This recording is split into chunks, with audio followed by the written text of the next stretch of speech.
अच्छा जी, कितना टाइम है अफ्तारी को? कितना टाइम? 13 मिनट।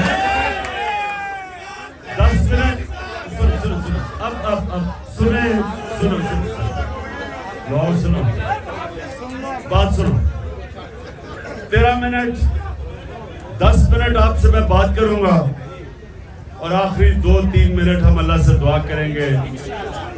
अफ्तारी से पहले याद रखा, हमारे बड़े कहते थे कि कबूलियत दुआ की सबसे ज्यादा अफ्तारी से पहले होती है, चंद मिनट पहले। इसलिए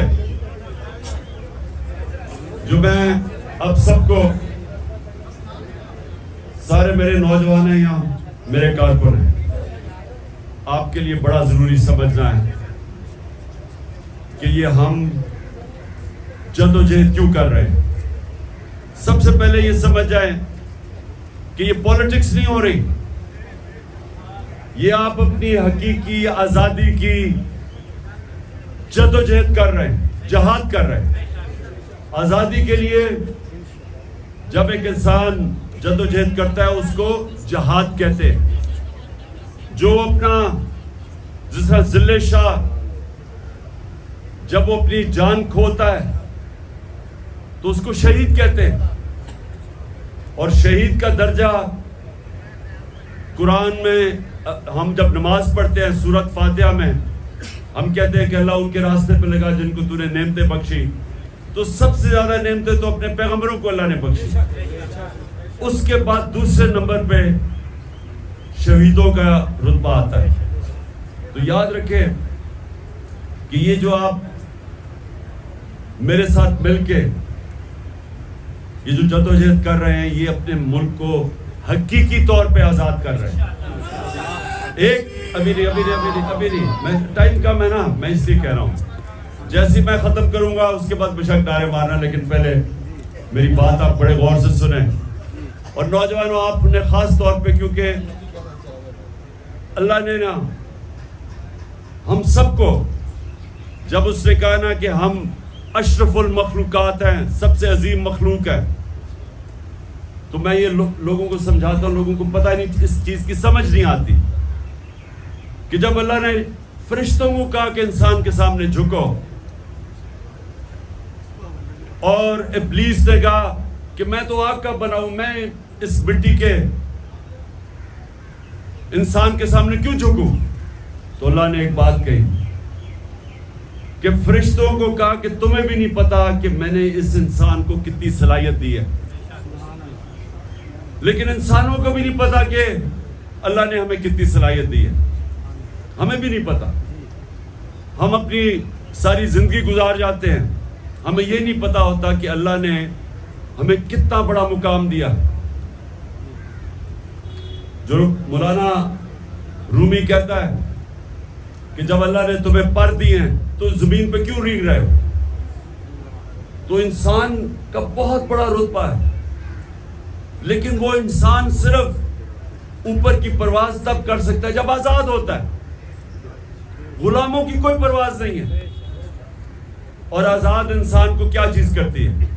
बच्चा, मैं आप अपने कारकुनों से, नौजवानों से आपका टेस्ट कर रहा हूं कि क्या चीज इंसान को परवाज ऊपर करती है। वो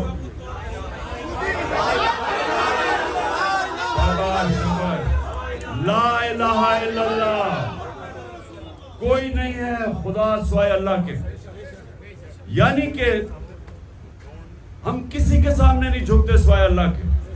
ये इंसान अपनी आजादी का दावा करता है कि मैं आजाद हूं, और आजाद की परवाज है ऊपर। और मेरे नबी सल्लल्लाहु अलैहि वसल्लम ने मदीना में, वो अरब जिनकी कोई हैसियत नहीं थी, 2 सुपर पावर थी दोनों तरफ, अरबों की कोई हैसियत नहीं थी,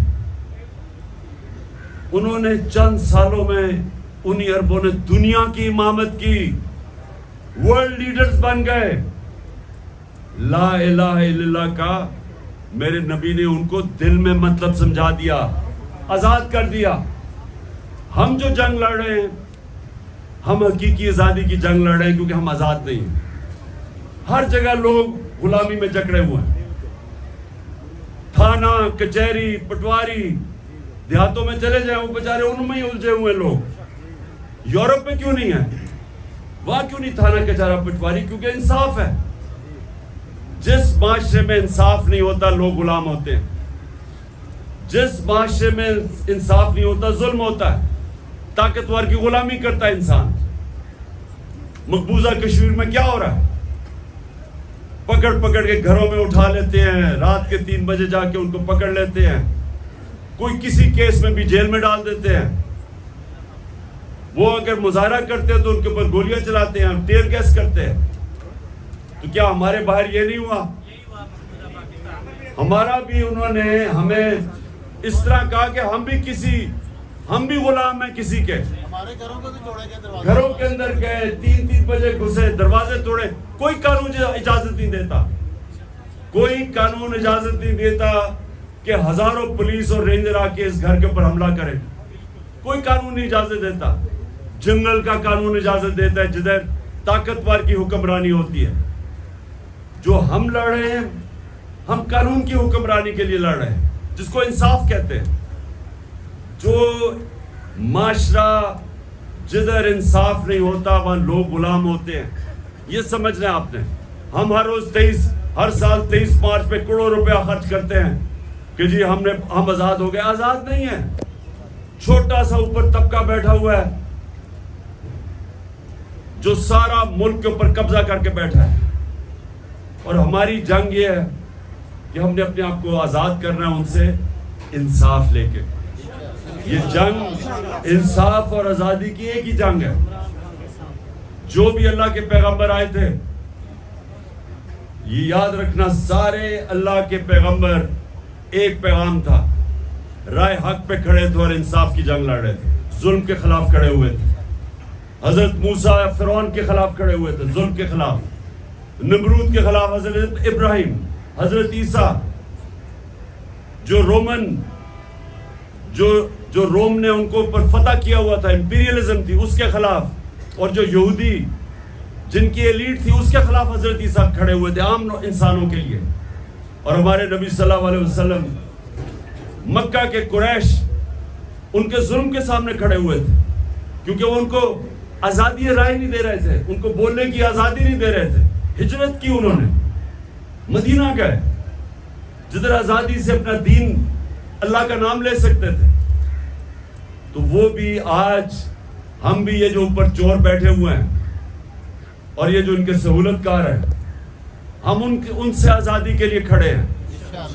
हम चाहते हैं कि हमारे मुल्क में इंसाफ हो। और आप सबको सारे जब यहां से वापस जाए, एक तो पैम्फलेट्स देंगे सारों को हकीकी आजादी की। आपने तैयारी रखना है, मैंने आपको कॉल दूंगा और फिर सारे पाकिस्तान में हमने बाहर निकलना है पुरअमन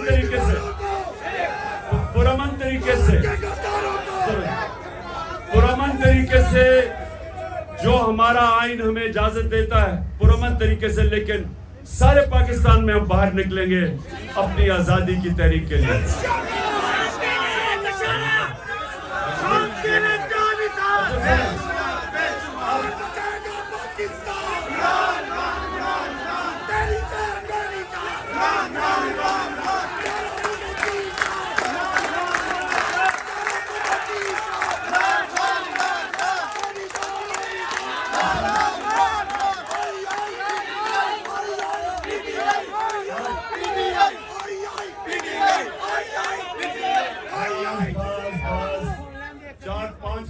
रोजे के साथ सुनिए अब आखिरी चीज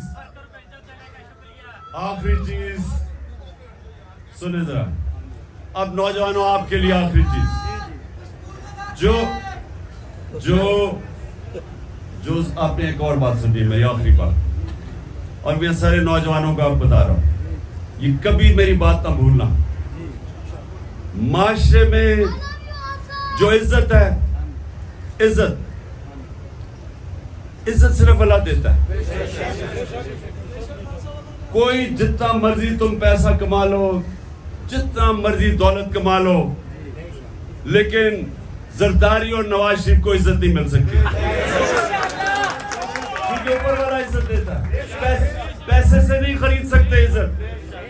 और जब वो किसी को जलील करता है उसके अमाल पे करता है, पैसा नहीं बचा सकता आपको जिल्लत से।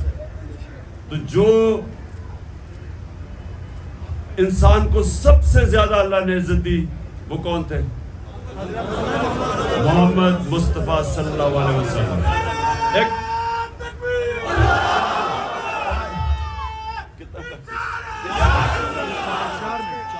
अच्छा जी 4 मिनट 2 मिनट, अच्छा 2 मिनट रह गए। सुने जरा, उनका नबूवत से पहले भी उनका जो किरदार था उसकी बुनियाद 2 चीजों पे थी, सादिक और अमीन। एक सच्चा इंसान और इंसाफ करने वाला, ये 2 क्वालिटीज लीडर में होती है। कोई भी लीडर इज्जत नहीं कमा सकता जब तक वो सच्चा ना हो और जब तक वो इंसाफ ना करे इंसानों। तो नौजवानों, आपने ये याद रखना है, दुनिया में जिधर भी जाना है सच बोलना आसान काम नहीं है। कई दफा आपको शॉर्टकट नजर आएगा कि झूठ बोल के मैं इधर से बच जाता हूं, लेकिन आप अपने आप को कमजोर करते हैं। जब सच बोलते हैं तो सच के लिए आपको दिलेर होना पड़ता है, खड़ा होना पड़ता है। कई दफा जो कहते हैं ना, जालिम हुक्मरान के सामने सच बोलना एक अल्लाह को सबसे ज्यादा चीज पसंद है। तो आसान नहीं है, लेकिन सच आपको ताकतवर कर देता है, सच आपको इज्जत देता है। और सबसे बड़ी बात कि जब आप सच बोलते हैं तो जो अल हक है वो आपके साथ खड़ा हो जाता है। तो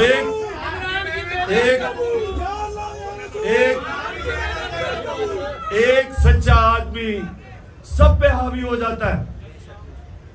मैं एक आपको बस आखिर में खत्म करता हूं क्योंकि रोजा खुलने वाला है। हम क्रिकेट खेल रहे थे, बड़ी देर की बात है, मैं वर्ल्ड 11 के लिए खेल रहा था, उसमें अंग्रेज भी थे, साउथ अफ्रीका में भी थे, हम पाकिस्तानी भी थे।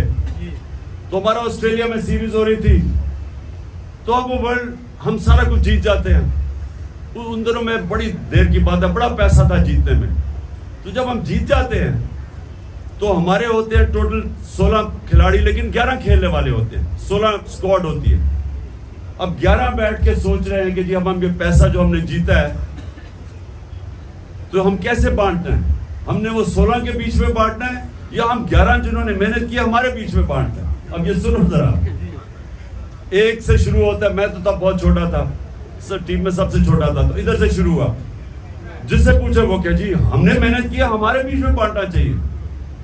वो दूसरा क्या, हमारे क्योंकि सारों को पैसा नजर आ रहा था।